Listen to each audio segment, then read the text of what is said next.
It's a rainy day, so I'm getting coffee for the crew that's still half asleep up there. Because it's a rainy day, we're gonna walk through the rain. Need lots of coffee before that. Egg breakfast.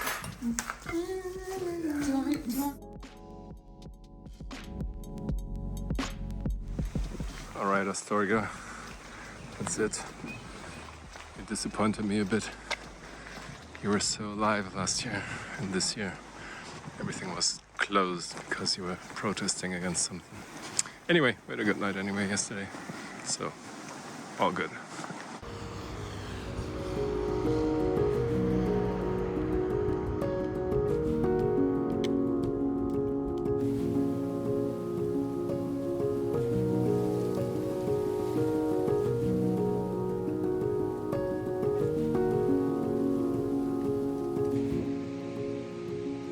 Right, which way now?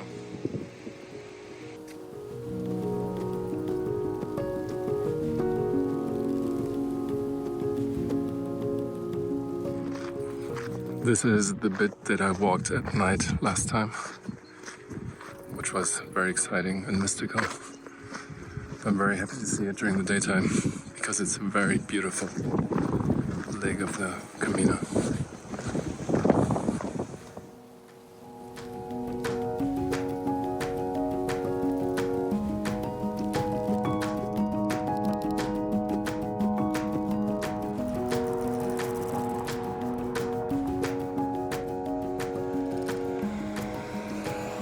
Experiencing this breathtaking landscape in the light of day is a gorgeous surprise.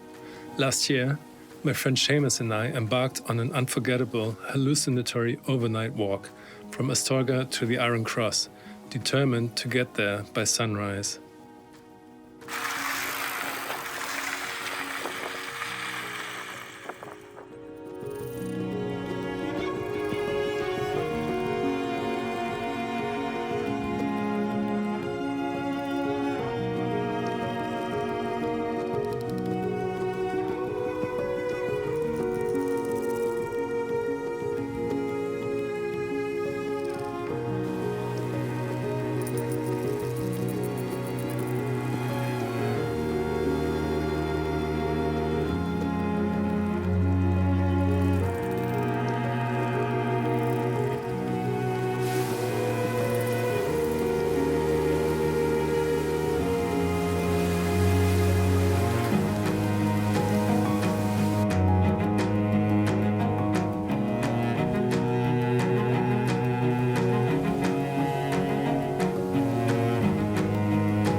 Rabanal is a small mountain village, and the first thing we do is fill our hungry bodies with food.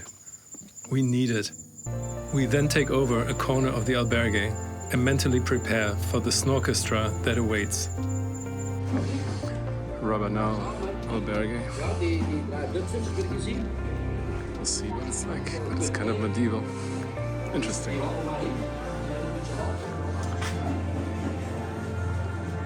So we want to check in, but we want to eat something as soon as possible. We're hungry.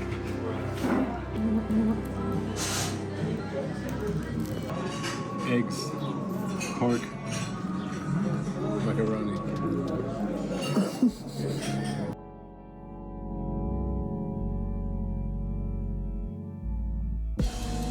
So we're in an albergue for a change, and takes some getting used to.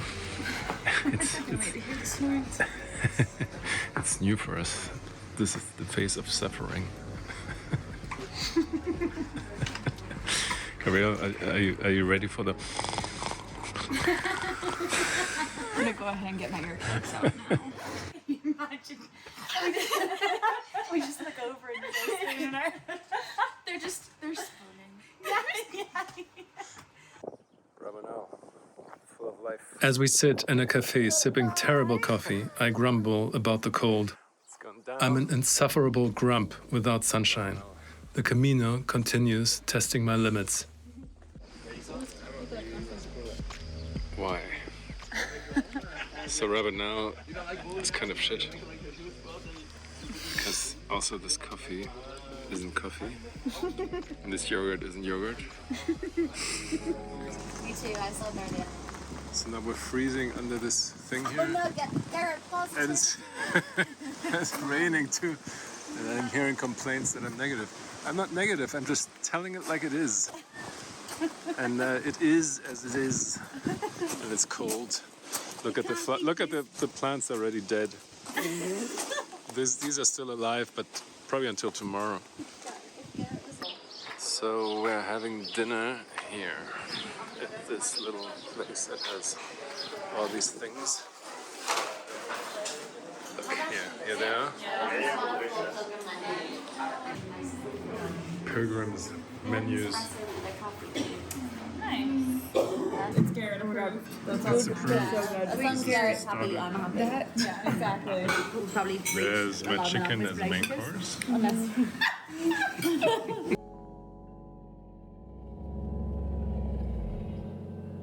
All the time. I know those. So the house cake is the cheesecake. No, you will. You're very pro, like, live your life. I know, I just like that guy. Heading back to the albergue. Get up early tomorrow to go to the Iron Cross. Climb the mountain. And then on to Ponferrada. It's gonna be pretty tough, 32 kilometers tomorrow. That's the albergue. And I predict a snorchestra tonight. No sleep till Brooklyn.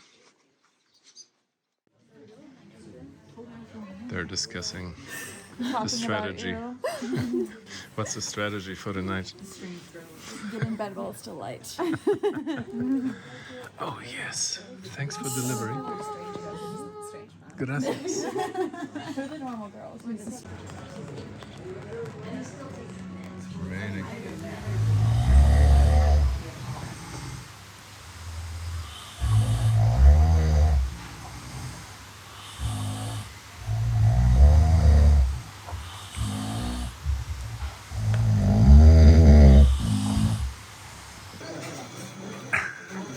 The breakfast blister babes at work.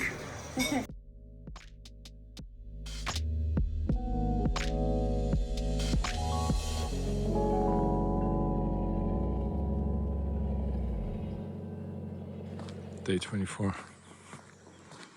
Goodbye, Rabanal. Let's climb that mountain to the Iron Cross.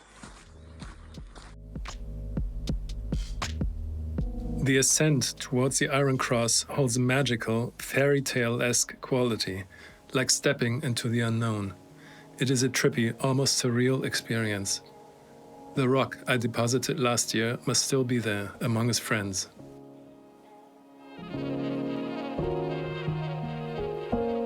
Consider the small stone that you've been carrying, destined for the Cruz de Ferro, the Camino's highest point, the Iron Cross at the top of the León Mountains.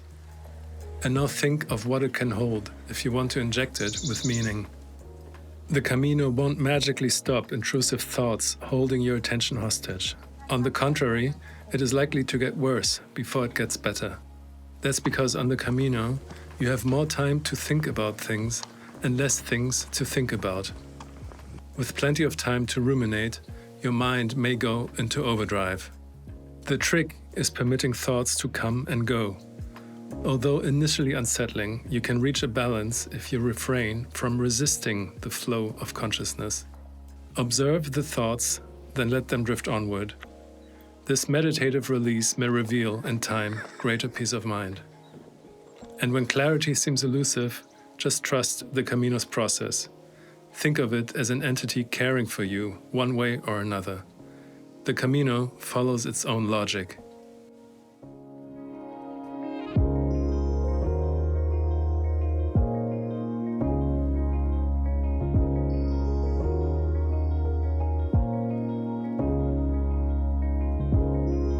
The Camino can loosely be broken up into 3 stages. The first phase means adapting to the intensity and finding your pace. Your mind and your body will do strange things. I call it discovery. During the second stage, the middle part of your walk, your mind will quiet down, shed the unnecessary, and enter a mode of intense yet effortless focus, the spiritual phase. In the final stretch, you realize that all those fixations were not that important to begin with. This is what I like to call the release. There is no shortcut to the third stage. The first 2 are necessary in order to reach the third. Back to the stone you carry and then release at the Iron Cross. That small stone holds symbolic, cathartic meaning. Curiously, a small stone is able to shoulder thoughts. Depositing it lightens your load.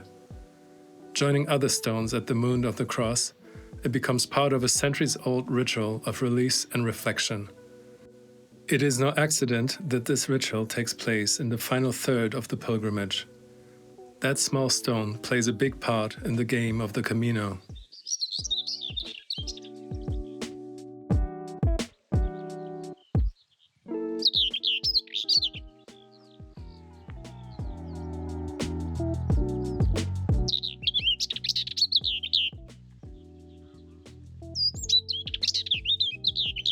I like your idea. Second breakfast, she said.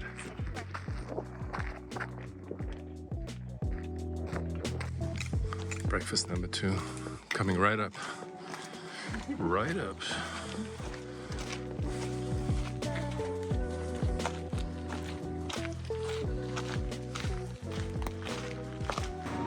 It's the tale of the sad croissant. Breakfast number 2. Exciting. She's taking the butter. This is not enough. Yeah, true. It's a strange world we're living in. The space between us paper thin. Nothing's quite what it seems. It's a brave world we're living in. Seeing sparks in dark places. Finding something to believe.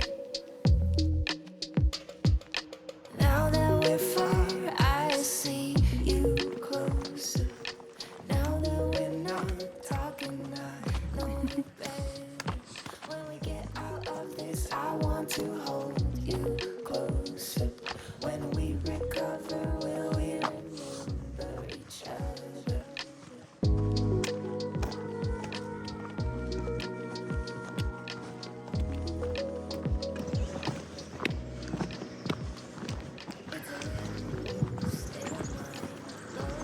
There's a cross. Cruz de Ferro. Intertwined, I'm feeling yours beat from mine. Do you feel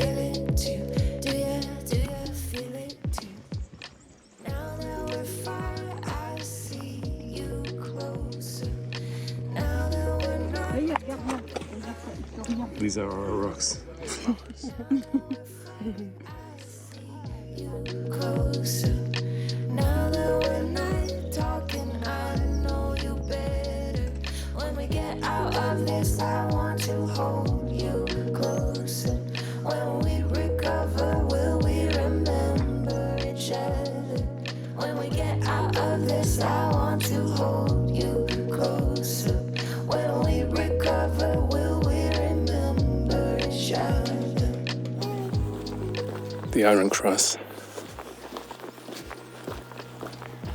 It really hits everyone in quite a deep way. Especially if you're unprepared for it, I think. So you've carried that little rock with you for 500 kilometers. And you deposit it there. And you see the things other people have left. I don't know.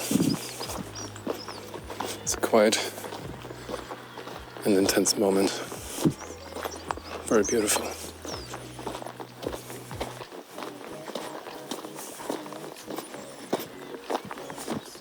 Hard to put into words, really.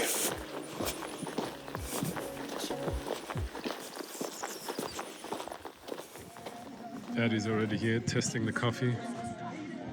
Good bocadillo, she says. Surprisingly.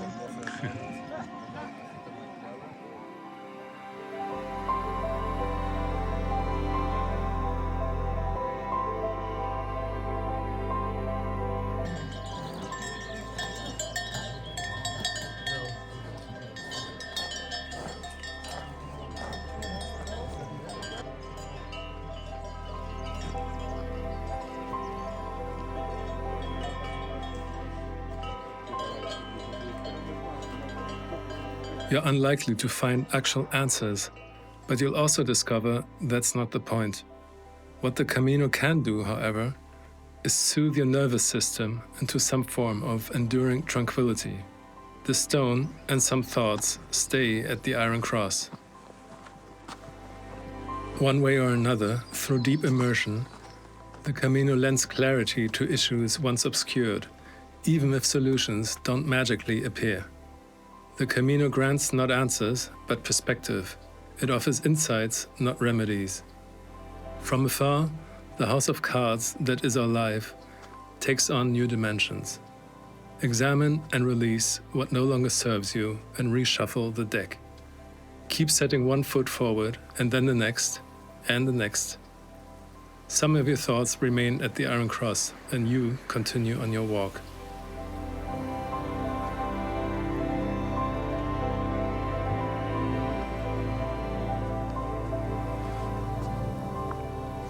It's crazy beautiful around here.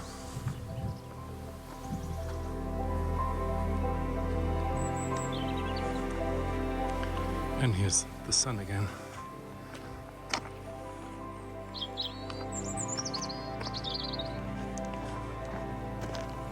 You can't tell from the video, but it's a pretty steep decline here.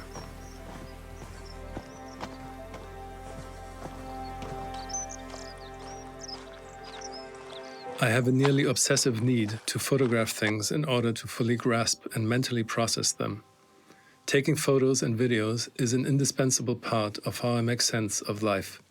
The camera is my window into the world, for better or worse. I realized much mental processing happens months after walking. As if the immediate sensation is so overwhelming, I delay parts of it. Creating videos and narrating this experience serves as necessary delayed processing. It is how I am a storyteller. It's also a subtle way for the Camino to anchor me into the moment.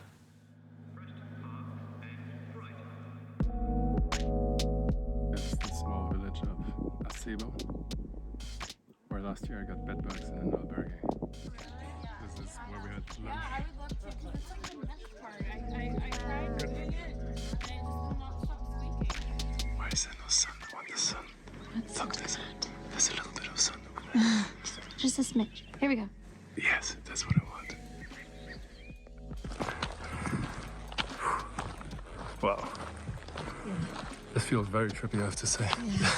It's incredible. Look how the sun is I didn't have these words fully fleshed out as I walked, mind you. Far from it. They took shape much later, as the sensory overload of the pilgrimage settled and the deeper meanings began to crystallize.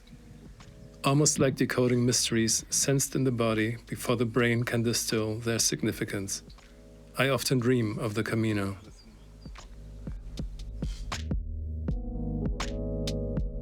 With my videos, I aim to encapsulate the Camino spirit, to convey its actual felt experience as authentically as possible, though my lens is inevitably personal.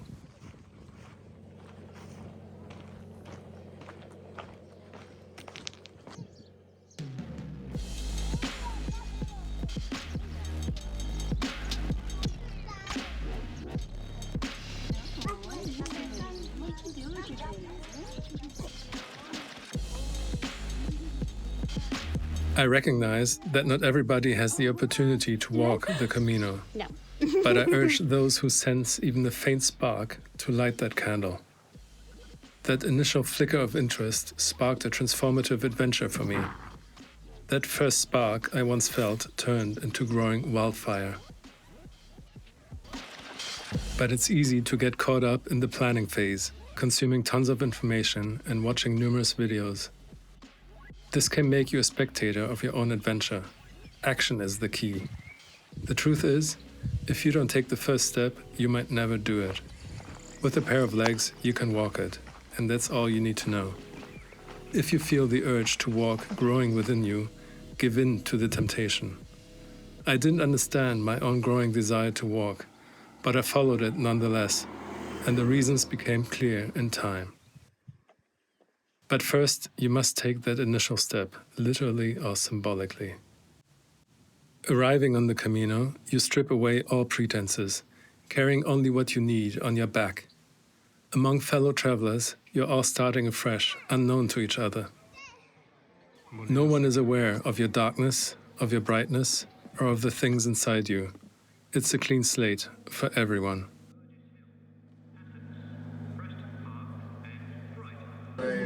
Tres canes de las vacaciones para tres niñas. tres chicas de la Camino. What, you're going swimming? I'm gonna be sad if I don't. Wow. Yeah, for sure, do it. Respect. Look at the perfect circle.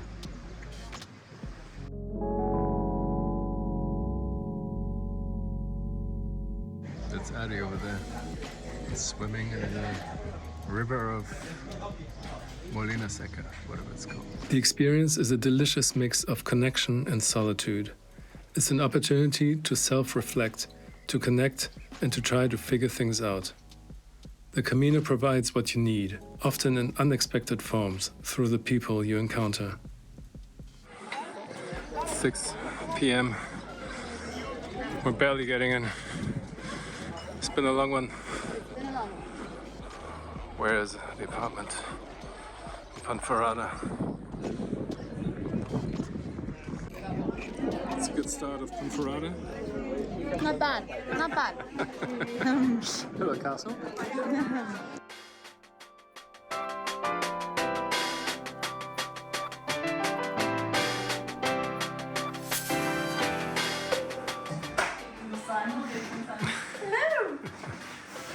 Hello. Hi. This place is Welcome to our humble abode. wow. This place is so nice. Should we leave? Can we stay here for like TV? Do we really want to go to Santiago? 2 bathrooms. Check this out. It's nice. Right? I'm fine with that.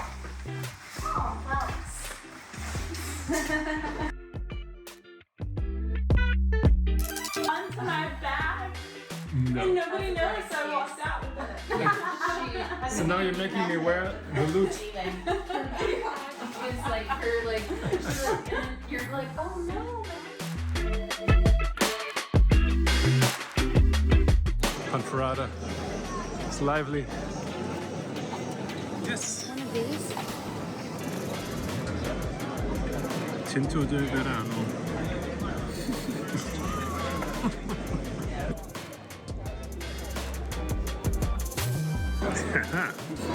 No, wait for this. Gracias. No. I like it.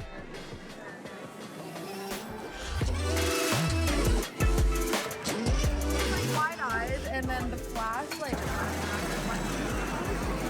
Ponferrada. It's a lively little town. It's a nice one. What? Oh, it's raining. Where's home? Where's home? Home is that way.